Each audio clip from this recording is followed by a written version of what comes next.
Listo chicos, entonces llegamos a la parte final de nuestra base de datos y vamos a crear la última tabla. Revisamos el modelo entidad de relación y nos faltaría entonces la tabla de Payment Histories. Listo, en esta tabla vamos a almacenar el historial de pagos que realizan nuestros tenants y en esta tabla vamos a almacenar datos estratégicos. Todos los campos que ustedes ven en esta tabla son campos que yo estimo necesarios para el desarrollo de este curso, pero ustedes pueden crear más columnas necesarias para su modelo de negocio. En este caso únicamente vamos a almacenar el tenant ID, a qué tenant le pertenece el pago, el monto. Vamos a almacenar también el ID de Stripe. Ese ID lo tenemos tanto en el panel de nuestra cuenta de Stripe como del lado de nuestra base de datos Laravel. Entonces, además de eso, vamos a almacenar una copia del JSON completo que nos devuelve Stripe para conocer la estructura.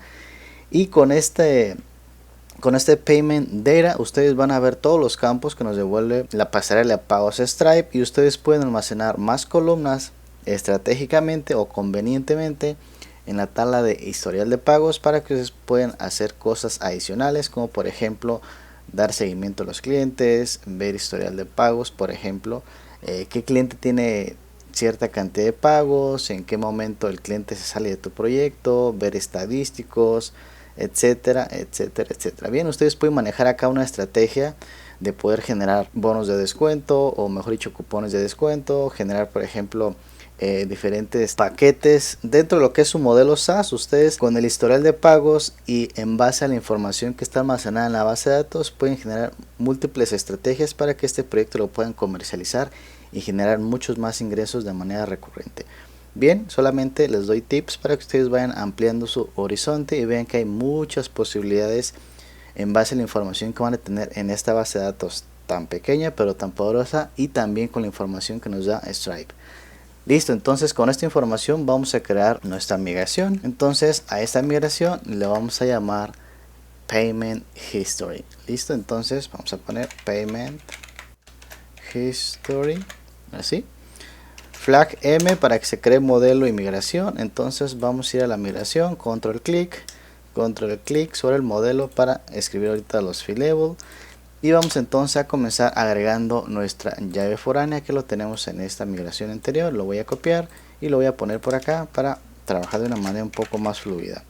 Listo, la siguiente columna sería de tipo integer y lo vamos a definir para el monto del pago, es decir, lo que el cliente va a estar pagando en cada una de las transacciones que realiza. Vamos a dejarlo por defecto, vamos a dejarle un valor en 0.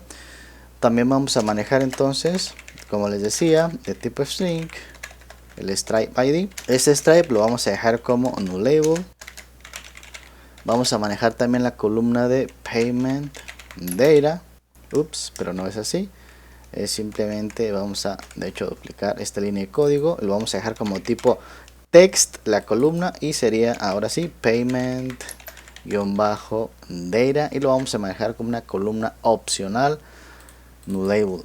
Bien, entonces estas serían las columnas. Sería nuestro tenant ID, sería el monto, el Stripe ID para identificar cada una de las transacciones y poder darle seguimiento, revisar alguna aclaración, etcétera. Y vamos a almacenar de manera temporal. Yo lo digo temporal porque simplemente es para conocer todo el JSON, toda la estructura que nos devuelve Stripe, y en base a la información nosotros podemos determinar si es importante y o necesario crear nuevas columnas en base a esos datos que nos devuelve Stripe en nuestra tabla de Payment Histories. Listo, de pronto por ahí puede venir una columna que nos pueda servir para muchas cosas y simplemente vamos a analizar ese JSON y de ahí extraemos los datos. Listo, entonces vamos ahora a la parte de el modelo protected. Listo, esas serían las 4 columnas. Revisamos 1, 2, 3, 4 columnas. Listo, entonces hasta acá ya hemos finalizado de crear nuestra base de datos a través de las migraciones. Todavía no hemos ejecutado las migraciones, pero lo vamos a hacer en los siguientes videos. Hasta este punto hemos creado todas las migraciones, hemos definido las columnas de llenado masivo en cada uno de los modelos. Y a partir de estos modelos que ya tenemos disponible, ya podemos crear relación entre los modelos, en donde por ejemplo podemos decir, en este caso para el Payment History, que esta transacción o cada uno de los Payment History pertenecen a un tenant.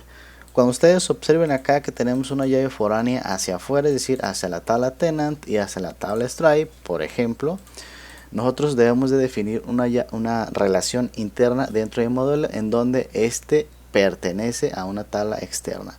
Vale, entonces en la siguiente clase continuamos. I don't really know what comes next. I'm just doing my best, even though I'm so stressed out.